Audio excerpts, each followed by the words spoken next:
BNP, জামাত, ইসলামী আন্দোলন, NCP সহ বিভিন্ন রাজনৈতিক অঙ্গনের নেতানেত্রীদের মধ্যে এখন যে সৌহার্দ্যপূর্ণ সম্পর্ক চলছে, এটাই হচ্ছে আসলে মূলত বাংলাদেশের মানুষ কামনা করে। আমরা বিশ্বাস করি বাংলাদেশ একটি গণতান্ত্রিক দেশ। এই দেশে আপনি আমার মতো চলবেন না, আমি আপনার মতো চলবো না, এবং আমি আপনার মতো চলবো এটা আপনি কামনা করলে আপনি নিশ্চয়ই গণতন্ত্র বিশ্বাস করেন না। আর আপনি আমার মতো চলবেন সেটাও আমার কামনা করা কোনোদিন উচিত হবে না। দলের ভিন্নতা থাকবে, মতের ভিন্নতা থাকবে, আদর্শের ভিন্নতা থাকবে, আমাদের প্রত্যেকের এখানে স্বার্থ সংশ্লিষ্টতা থাকবে, নিজের জন্য, দেশের জন্য, মানবতার জন্য, আমার দলের জন্য, প্রত্যেকেরই যার যার জায়গা থেকে সে তার জায়গায় সঠিক মনে করি সে রাজনীতি করবেন, সমাজনীতি করবেন, নেতৃত্বে আসতে চাবেন, ক্ষমতায় যেতে চাবেন, এটা কোনো অপরাধের বিষয় নয়। বিষয়টা হচ্ছে সেখানে যে আমরা এই স্বার্থ উদ্ধার করতে গিয়ে দেশ বিরোধী কোনো ষড়যন্ত্রে পাড়া দিচ্ছি কিনা, বাংলাদেশের বিরুদ্ধে ষড়যন্ত্র করছি কিনা, আমার এই ছোটখাটো স্বার্থ উদ্ধারের কারণে আমরা একে অপরের মধ্যে এমন কোনো বিষাদগার করছি কিনা যেটার জন্য আমাদেরকে একটা সময় লজ্জিত হতে হয়, দেশকে এবং জাতিকে লজ্জিত হতে হয়। আমার কাছে সাম্প্রতিক সময়ে বিএনপি জামাতের যে অ্যাক্টিভিটিস এবং জামাত এবং অন্যান্য রাজনৈতিক দলের যে শক্ত অবস্থান রাজনীতিতে, সেটাকে খুব ভালো লেগেছে। আপনারা দেখেছেন সাম্প্রতিক সময়ে আপনার যে কমিশনের বৈঠকগুলো চলছে, যেখানে জাতীয় ঐক্যমত কমিশন তারা বিভিন্ন রাজনৈতিক দলগুলোকে ডেকে ডেকে বৈঠক করছেন। জামাত কিন্তু প্রায় অনেক দিন পর, মানে অনেক দিন পর বলতে গেলে গত 16 বছরে তো বয়কট করার কোনো সুযোগ পায়নি, সংসদে সেই অবস্থানটা ছিল না। তো এই নতুন করে বয়কট করে একটি ধাক্কা দিলেন সরকারকে যে না, আমরা শক্ত অবস্থানে আছি এবং আমরা আমার মতকে, আমার গুরুত্বকে অনুধাবন করাতে চাই। আপনি গুরুত্ব দিবেন কি দিবেন না সেটা আপনার ব্যাপার, কিন্তু আমি যে আমার জায়গা থেকে যে কোনো কিছুতে শক্ত থাকতে পারি তার একটা নজির কিন্তু জামাত ইসলাম গত দুদিন আগেই দেখিয়ে দিলেন। তারা এই জাতীয় ঐক্যমতের একটি বৈঠককে বর্জন করলেন, পরবর্তী দিনে আবার সেই বৈঠকে তারা উপস্থিত হলেন। আমরা আবার এও দেখতে পেলাম বৈঠকে যখন পরবর্তী দিন জামাত ইসলাম উপস্থিত হয়েছেন, তখন বিএনপির পক্ষ থেকে জনাব সালাউদ্দিন সাহেব ওয়েলকাম জানিয়েছেন। উপস্থিত ছিলেন এনসিপির নেতা নাহিদ সাহেব, সে নাহিদ, এরপরে জামাত ইসলাম, এরপরে বিএনপি, এই সবাই মিলে হাতে হাত রেখে হাস্যোজ্জ্বল পরিবেশে তারা আবার বৈঠকে উপস্থিত হয়েছেন। এটা কিন্তু সৌন্দর্যতা, এটা কিন্তু গণতন্ত্র, এটাই কিন্তু আমরা চেয়েছি। আমরা এটা চাইনি বা এটা হবেও না যে সবাই বিএনপির মতো হয়ে যাও, সবাই জামাত ইসলামের মতো হয়ে যাও, সবাই ইসলামী আন্দোলন কিংবা এনসিপির মতো হয়ে যাও। না, এটা কখনোই এই দেশে হবে না। আর হবে কেন? প্রত্যেকেই যার যার নিজস্ব ম্যানিফেস্টো, নিজস্ব চিন্তাধারা নিয়ে রাজনীতি করছেন, সেটা তাদেরকে চালতে দেওয়া উচিত। কিন্তু আবার একই সাথে যখন বৈঠক থাকবে, আলোচনায় ডিবেট থাকবে, কিন্তু ডিবেট পরবর্তী চায়ের টেবিলে কিংবা আমাদের গল্পের টেবিলে কিন্তু সেই জায়গায় সৌহার্দ্যতা, সৌন্দর্যতা বজায় রাখা উচিত বলে আমি মনে করি। আমার ভালো লেগেছে, সত্যিই ভালো লেগেছে। আবার জামাত কঠোরভাবে বক্তব্য দিচ্ছে যে একটি দলকে ডেকে নিয়ে এভাবে আপনারা যৌথ বিবৃতি দিলেন লন্ডনে, এটা আমরা মানতে পারি না। হ্যাঁ, আপনি মানতে পারেনই না, এটা তারা বলতেই পারে। এখান থেকে তিনি তার জায়গা থেকে তার দলীয় অবস্থান পরিষ্কার করছেন। আবার একই কথা বলে তারা কিন্তু বিএনপির সাথে গোস্বা করে বসে আছেন তেমনটা না, পাশাপাশি চেয়ারে বসে তারপরে ঐক্যমত কমিশনের বৈঠকে উপস্থিত থেকে হাস্যোজ্জ্বলভাবে যার যার মতামত দিচ্ছেন, ডিবেট করছেন। আবার একই জায়গা থেকে অন্য অন্য ছোট দলও দুই একজনকে দেখলাম তারা বয়কট করে আবার হয়তো নতুন করে তারা সেখানে উপস্থিত হবেন বা হচ্ছেন।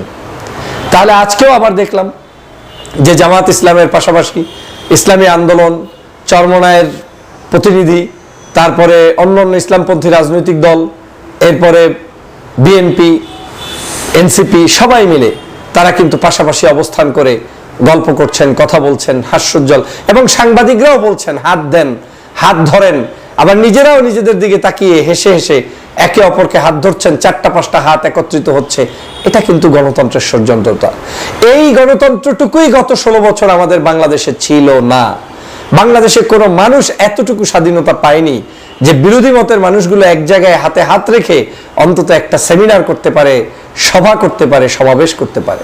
কিন্তু যেটা আজ বাংলাদেশে নতুন করে শুরু হয়েছে, সেজন্য আমরা সেই সকল বীর শহীদদেরকে স্মরণ করছি, যাদের কারণে আমরা এই দেশটাকে নতুন করে এই গণতন্ত্রের পথ আমরা হাতে পেয়েছি। প্রিয় বন্ধুরা, আমাদেরকে এই তিক্ত অভিজ্ঞতা, বিভিন্ন ধরনের ষড়যন্ত্র সবকিছুকে মাথায় নিয়ে আমাদের পথ পাড়ি দিতে হবে। আমার দল আমি করব, আমার মত আমি প্রকাশ করব, কিন্তু আমরা এমন না হয়ে যাই যে আমরা দল এবং মত প্রকাশ করতে গিয়ে চরম শত্রুতে রূপান্তরিত হয়ে আমার আপনার যে শত্রু তার সাথে হাত মিলিয়ে আমরা আমাদের দেশের ক্ষতি করি, রাষ্ট্রের ক্ষতি করি। আমার আত্মবিশ্বাস জন্মেছে এই বাংলাদেশে আপনাকে আমাকে আমাদেরকেই রাজনীতি করতে হবে। এই বাংলাদেশের সংসদে বিএনপি থাকবে, জামাত ইসলাম থাকবে, ইসলামী আন্দোলন থাকবে, এনসিপি থাকবে, গণ অধিকার থাকবে, আরো যত দল আছে সবাই থাকবে।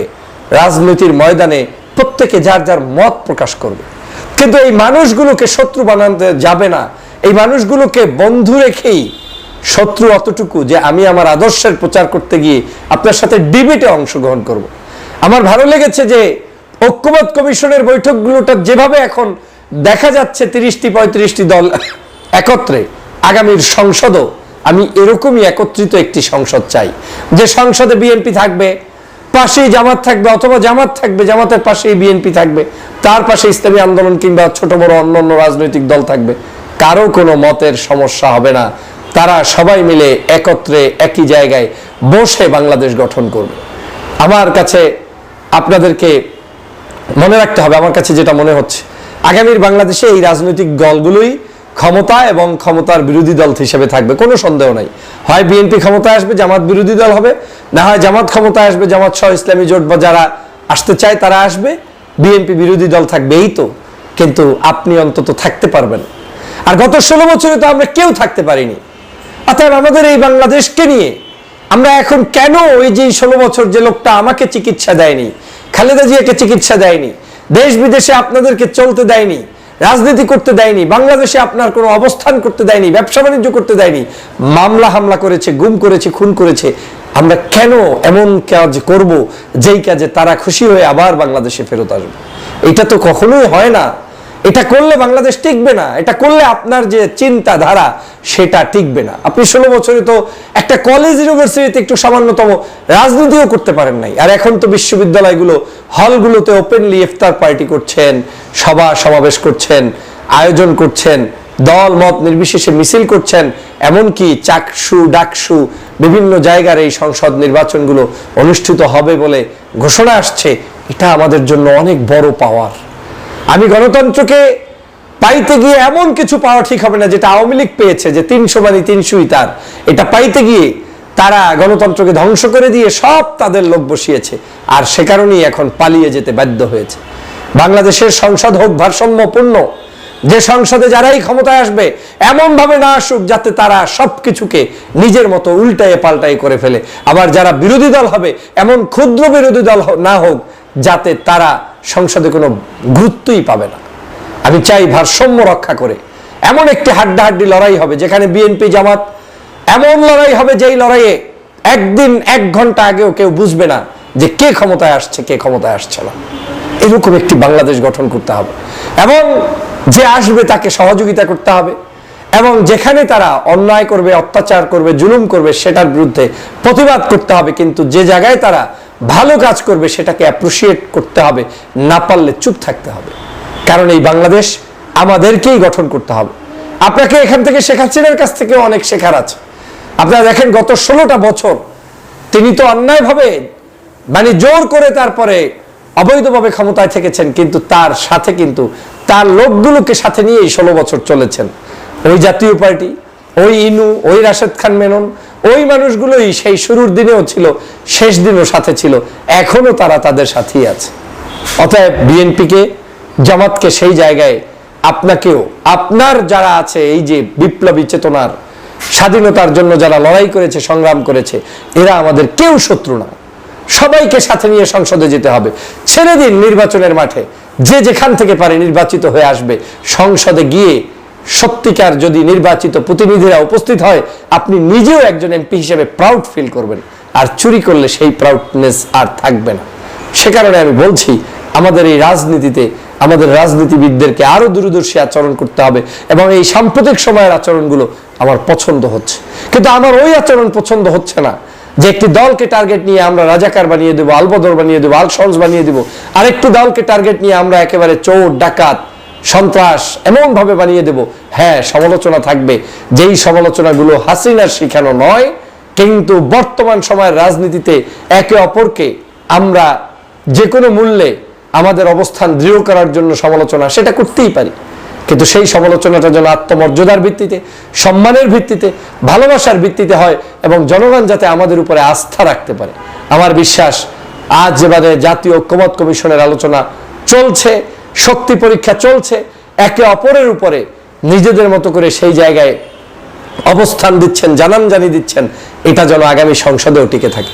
ভালো লেগেছে জামাত যখন একটু গোসা করেছে, ডক্টর মোহাম্মদ ইউনূস তাদেরকে ফোন করেছে। ভালো লেগেছে বিএনপি যখন একটু রাগ রাগ ভাব ডক্টর মোহাম্মদ ইউনূস সাহেবের কাছে জনাব তারেক রহমান সাহেবের সাক্ষাতের সময় মিলেছে। এই যে বিশেষ বিশেষ উদ্যোগগুলো নেওয়া হচ্ছে, এটাই আমাদের বাংলাদেশের আগামীর সুন্দর বাংলাদেশ গঠন করার একটি সুন্দরতম পথ। যখন ইউনূস সাহেব পদত্যাগের প্রশ্ন উঠেছে, তখন ষড়যন্ত্র আঁচ করতে পেরে চরমনায়ের পীর সাহেব সহ বাংলাদেশের সকল রাজনৈতিক দল তার পাশে গিয়ে দাঁড়িয়েছে। জামাত, বিএনপি, হেফাজত, ছোট বড় সবাই গিয়ে দাঁড়িয়েছে। এরকম বাংলাদেশই আমরা চাই। আমরা শত্রুর মুখে অবস্থান করছি, শত্রু যাতে গিলে ফেলতে না পারে সেজন্য আমাদেরকে সতর্ক অবস্থানে রাজনীতি করতে হবে। সবাইকে ধন্যবাদ। ডিবিতে চাকরিরত আওয়ামী লীগের ক্যাডার হারুন এবং ধানমন্ডি থানার ওসি পারভেজ মিলে বাংলাদেশের অন্যতম একজন জাতীয় নেতা, যিনি বাংলাদেশ জাতীয়তাবাদী দলের প্রচার সম্পাদক শহীদ উদ্দিন চৌধুরী এনি, এই এনিকে গতকালকে তার বাসা থেকে গভীর রাতে দরজা জালনা ভেঙে তারপরে তাকে টেনে হিচড়ে ছেলে, সন্তান, খালার সামনে সকলকে ভয়ভীতি প্রদর্শন করে, সকলের উপরে অমানসিক নির্যাতন করে তারপরে তাকে তার ধানমন্ডির বাসা থেকে গ্রেফতার করা হয়। আপনারা জানেন যে শহীদ উদ্দিন চৌধুরী এনি তিনি বাংলাদেশের একজন সাবেক নির্বাচিত, ভোটে নির্বাচিত সংসদ সদস্য। তিনি বাংলাদেশ জাতীয়তাবাদী দলের প্রচার সম্পাদকের দায়িত্ব পালন করছেন। তিনি বাংলাদেশের একজন সজ্জন ব্যক্তিত্ব, উদীয়মান নেতা।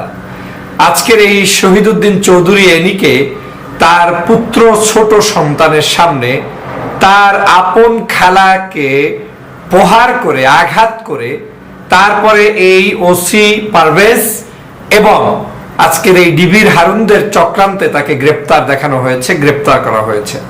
শুধু গ্রেপ্তারই না, আপনারা নিশ্চয়ই জানেন যে গতকালকের আদালতে এই শহীদ উদ্দিন চৌধুরী এনি তার বক্তব্যে বলেছেন, কেঁদে কেঁদে বলেছেন যে আমাকে যেই পুলিশরা অ্যারেস্ট করতে গিয়েছে তারা শুধু দরজা জানলাই ভাঙে নাই, তাকে অ্যারেস্ট করার সময় তাকে প্রহার করেছে, মেরেছে, তার গায়ে হাত তুলেছে, তার উপরে নির্যাতন করেছে, যেটা তিনি ভাষায় প্রকাশ করতে পারবেন না। তারপরে তার মেয়ে বলছেন যে আমাদের বাসায় পুলিশ এসে, তার আপন খালা সেখানে ছিল, সেই খালাকে পর্যন্ত প্রহার করেছে এবং ছোট ভাইকে বিভিন্ন ধরনের হুমকি ধামকি দিয়ে তাকে আজকের সেখানে বড় ধরনের তার উপরে মানসিক অত্যাচার চালিয়েছে। আপনারা জানেন যে এই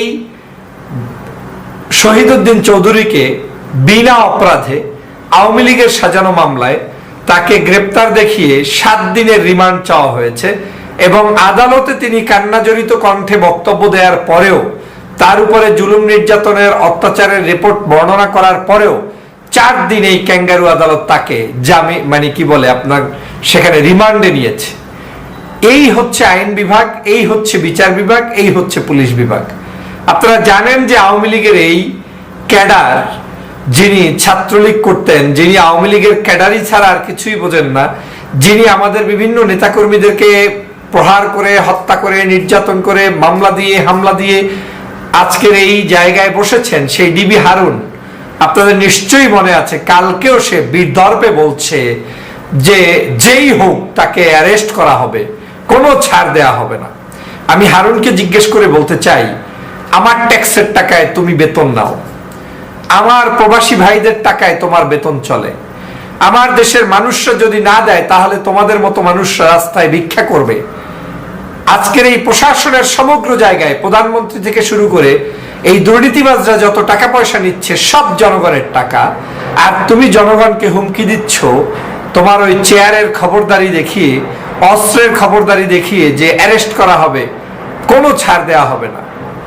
অথচ তুমি তোমার সামনে ধর্ষণকারীকে দেখতে পাও না, বাংলাদেশের মানুষদের উপরে জুলুম নির্যাতনকারীদেরকে দেখতে পাও না, পুলিশের অপকর্ম দেখতে পাও না, প্রশাসনের অপকর্ম দেখতে পাও না।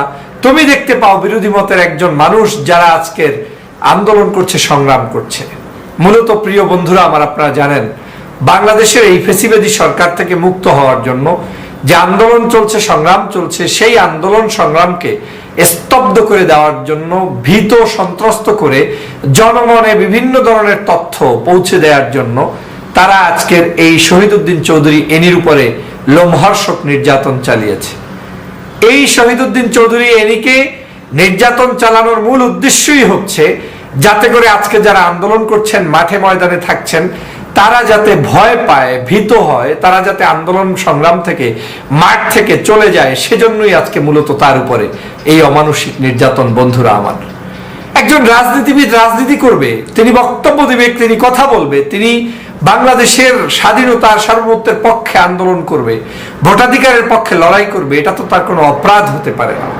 কিন্তু আজকের সেই শহীদউদ্দিন চৌধুরী, যিনি একজন মেধাবী ছাত্রনেতা ছিলেন, সাবেক বাংলাদেশ জাতীয়তাবাদী ছাত্র দলের সভাপতি ছিলেন, তারপরে আজকের বিএনপির কেন্দ্রীয় কমিটির দায়িত্বে রয়েছেন, সাবেক একজন সংসদ সদস্য, তাকে যদি চোর ডাকাত হলেও তো তার বিচার পাওয়ার অধিকার, তাকে তো এরকম আক্রমণ করা যায় না। তার চেয়েও খারাপ ভাবে কি বলা যায়, সেই রকম করে তার উপরে যদি নির্যাতন করা হয়, তাহলে বাংলাদেশের মানুষের আস্থা কোথায়, বিচার কোথায়, মানুষের স্বাধীনতা কোথায়? গতকালকের কেঁদে কেঁদে শহীদউদ্দিন চৌধুরী যখন বলেছিলেন যে আজকের আমার উপরে চোর ডাকাত কেউ এরকম অপমান, অপদস্থ কিংবা মারপিট করে না, তখন হৃদয় রক্তক্ষরণ হয়েছে যে একজন সাবেক সংসদ সদস্য, একজন জাতীয় নেতা, তার উপরে এই ধরনের লোমহর্ষক বর্ণনা, তার উপরে এই ধরনের নির্যাতন, এটা কি কেউ আসলে কোনোভাবে মেনে নিতে পারে? এই হচ্ছে স্বাধীন বাংলাদেশের আজকের চিত্র। বন্ধুরা আমার, অপরাধ করলে আইন আছে, আদালত আছে। দিনের বেলা আপনি অ্যারেস্ট করবেন, মিছিল করছে, মিটিং করছে, আপনি যে কোনো জায়গা থেকেই তাকে অ্যারেস্ট করে তারপরে থানায় নিয়ে আপনি আইন অনুযায়ী বিচার করতে পারেন। কিন্তু অবৈধভাবে আপনাকে কে অধিকার দিয়েছে রাতের অন্ধকারে চোরের মতো, চোরের ঘরের চোর, ডাকাতের ঘরের ডাকাত, লুটেরার ঘরের লুটেরা, বাকশাল বাহিনীর বাকশাল, এই বাকশালের সেই সদস্যরা আজ রাতের অন্ধকারে তালা ভেঙে শিশু কন্যা সন্তানের সামনে থেকে পিতাকে আজকের অ্যারেস্ট করছে। এই বিভীষিকাময় বাংলাদেশের এই পরিস্থিতি থেকে যদি উত্তরণ করতে হয়, তাহলে শুধুমাত্র শহীদউদ্দিন চৌধুরীকে গ্রেপ্তার যদি থামানো নয়, সমগ্র বাংলাদেশের মানুষের যদি গ্রেপ্তার, অন্যায়, অবিচার, তাদের উপরে জুলুম নির্যাতন থামাতে হয়, একটাই উপায়, সেটা হচ্ছে ফ্যাসিবাদী শেখ হাসিনার পতন নিশ্চিত করা। যতক্ষণ পর্যন্ত শেখ হাসিনা বিদায় না নেবে, ততক্ষণ পর্যন্ত এই ডিবি হারুন কিংবা ওসি পারভেজ কিংবা পুলিশের সকল আওয়ামী লীগের দালাল, পোশাক পরা আওয়ামী লীগ, ছাত্রলীগের এই সকল গুন্ডাতন্ত্রের হাত থেকে দেশকে আপনি রক্ষা করতে পারবেন না। সেই দেশকে রক্ষার জন্য শেখ হাসিনার পতন নিশ্চিত করতে হবে। আসুন বাংলাদেশের জনগণ সকলে মিলে ঐক্যবদ্ধভাবে এই ফ্যাসিবাদী তন্ত্রের হাত থেকে বাংলাদেশকে রক্ষা করি, ফ্যাসিস্ট শেখ হাসিনার হাত থেকে বাংলাদেশকে রক্ষা করে গণতন্ত্র উপহার দেই। তাহলেই এ দেশের মানুষ সত্যিকার বিচার পাবে, সত্যিকার স্বাধীনতা পাবে, সত্যিকার তাদের সকল আন্দোলন সংগ্রামে নেতৃত্ব দিয়ে বাংলাদেশের মানুষের অধিকার প্রতিষ্ঠা করতে পারবে। ভালো থাকবেন, সুস্থ থাকবেন। আল্লাহ হাফেজ। আসসালামু আলাইকুম ওয়া রাহমাতুল্লাহি ওয়া বারাকাতুহু।